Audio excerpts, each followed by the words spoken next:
यश आणि कावेरी त्यांची chemistry develop करायला इथे आले आहेत. आम्ही बीच वॉक करतो, आम्ही डेटवर आलोय. काश बट हे सच होता. आता माझं तरी असंच आहे, काश हे सच होता. ये सच है. नव्या मालिकेतून नवी केमिस्ट्री तुम्हा दोघांची खरं तर इथे जयदीप गौरी म्हणून प्रेक्षकांनी कौतुकाची थाप तर अगोदरच पाठीवरती दिली आणि आता नव्याने ओळख होते पुन्हा एकदा. काय सांगाल, काय भावना आहेत तुमच्या? तू सांगतो. प्रेक्षकांचे खूप आभार की त्यांना जयदीप आणि गौरीची जोडी एवढी आवडली, आमची केमिस्ट्री एवढी आवडली तुम्हाला, आणि त्यामुळेच तुमच्या डिमांडमुळेच आम्ही परत येतोय. तुमचं हे जे प्रेम आहे ते स्टार प्रवाहाला माहिती आहे, आणि त्यामुळे स्टार प्रवाहाने पुन्हा एकदा आम्हाला या मालिकेचा भाग बनवलाय. त्यांनी स्टारचे खूप आभार की त्यांनी आमच्यावर एवढा विश्वास दाखवला आणि एवढी मोठी जबाबदारी पुन्हा एकदा आमच्या खांद्यावर दिली आहे.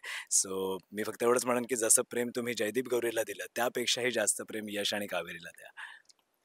बर नाही, वेगळा काही प्रश्न असेल तर तू विचारू शकतेस. नाही, बरं, आज बीचच्या ठिकाणी आला आहात, कुडाळमध्ये आहोत आपण आज. काय सांगायला आवडेल प्रेक्षकांना, यश आणि कावेरी आज बीचवर का फिरायला आलेत? इंटरव्ह्यू आम्ही साठी. नाही. बोल खोल. बोल खोल, पोल बोल खोल. खोल. आम्ही इंटरव्ह्यू साठी नाही आलोय. यश आणि कावेरी त्यांची केमिस्ट्री डेव्हलप करायला इथे आले आहेत. आम्ही बीच वॉक करतो, आम्ही डेटवर आलोय. काश हे बट सच होता. आता माझं तरी असंच आहे, काश हे सच होता. ये सच है. पण म्हणजे जोक्स अपार्ट, पण यापेक्षा बेस्ट सुरुवात काय असू शकते की आपण कोकणात आहोत, कुडाळमध्ये आहोत, बीचवर आहोत. काल आपण लक्ष्मीनारायण मंदिरात होतो आणि तिथे मालिका लॉन्च झाली आहे. सो खूप मजा येते. कोकण बेस्ड ही मालिका आहे आणि कोकणातला जो ऑडियन्स आहे त्यांना आता आपल्या हक्काची एक मालिका मिळालेली आहे की ही आमची मालिका आहे. सो त्यांनाही नक्की आवडेल. बरं, नाही नाही, अगं विचार. आता तुम्ही म्हणाल की डेटवर आला असता तसं आहे डोक्यात, पण जर आता यश आणि कावेरी तुम्ही दोघं डेटवर आला आहात, तर काय नेमकं चालू असेल तुमच्यात? काय वाटतंय की कावेरी काय करत असेल आणि यश? आम्हाला असं वाटतंय की जर यश आणि कावेरी डेटवर आले तर आम्ही आता चिकूला शोधतोय. तो छोटा बाळ कुठे गेलाय ते दिसत नाहीये. कावेरी चिकूला घरी घेऊन आली आहे, तर ते बाळ दिसत नाहीये, तर त्याला शोधत असू आम्ही. बरं, मालिकेची सुरुवात म्हणजे प्रोमोची सुरुवात झाली होती अगदीच आणि तेव्हाच तुम्हा दोघांनाही प्रेक्षकांनी अस्पष्ट प्रोमो मधूनच ओळखायला सुरुवात केलेली. काय सांगाल या प्रेमाबद्दल, कसं वाटतंय? खूप लकी आहोत आम्ही दोघंही, कारण डे वन पासून आम्हाला भरभरून प्रेम मिळतंय प्रेक्षकांचं आणि ते अजूनही कायम आहे आणि इथून पुढेही कायम राहणार आहे.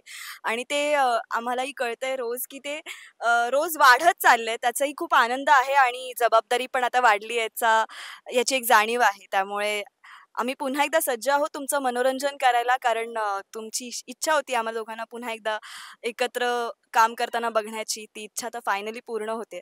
त्यामुळे आम्ही दोघंही सज्ज आहोत तुमचं मनोरंजन करायला. सेटवरती खूप लहान मुलं आहेत.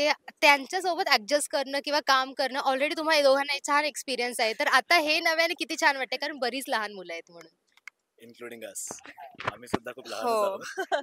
सो थोडं त्यामुळे आम्हाला असं काही वेगळं त्यांच्यासमोर वाटत नाही. मोठ्यांसारखं वागावं लागतं. नाही, पण राईटली सेड, यापूर्वी सुद्धा सुख म्हणजे नक्की काय असतं मध्ये लहान मुलं होती, त्यांच्यासोबत आम्ही काम केलंय. पण मजा येते त्यांच्यासोबत काम करायला यार, आणि एक छान वातावरण राहतं सेटवर. आणि लहानांसोबत सिनियर ॲक्टर सुद्धा आहेत, तर ते सुद्धा आम्हाला सांभाळून घेतात. सो याचा खूप आनंद होतो. आम्हाला त्यांनी खूप कम्फर्टेबल केलं आहे. मग माझी आई असू दे, सुकन्या मॅम, किंवा वैभव सर असू देत, ते एवढे सिनियर असून सुद्धा ते आम्हाला इतकं सांभाळून घेतात, एवढे फ्रेंडली आहेत, आमच्याशी गप्पा मारतात. तर त्यामुळेच जो आई आणि मुलाचा बॉन्ड आहे, किंवा एक बाबा आणि मुलीचा बॉन्ड आहे, तो छान क्रिएट झाला आहे. बरं, कोकणात काही चित्रीकरण शूट झालंय, तर कैऱ्या तोडणं किंवा असं करवंद, जांभूळ असं खाणं वगैरे झालंय का? अजून तरी नाही झालंय असं. पण आता होईल हळू-हळू. आंबे असतील, कैरी असेल, फणस, काजू वगैरे या सगळ्या गोष्टी आता होतील हळू-हळू. Thank so much. फक्त जाता-जाता प्रेक्षकांना काय सांगाल? काही नाही, खरं तर काही सांगायची गरज नाहीये, कारण तुमची आवडती जोडी तुमच्या भेटीला येणार आहे 28 एप्रिलपासून रात्री 8 वाजता. तेव्हा भरभरून प्रेम द्या, मालिका बघत राहा. फक्त आमच्या दोघांवर नाही, सगळ्याच कलाकारांवरती प्रेम करा आणि तुमचे आशीर्वाद असू देत. नक्की पहा कोण होतीस तू, काय झालीस तू, 28 एप्रिलपासून रात्री 8 वाजता फक्त आपल्या लाडक्या स्टार स्टार प्रभावर. प्रभावर.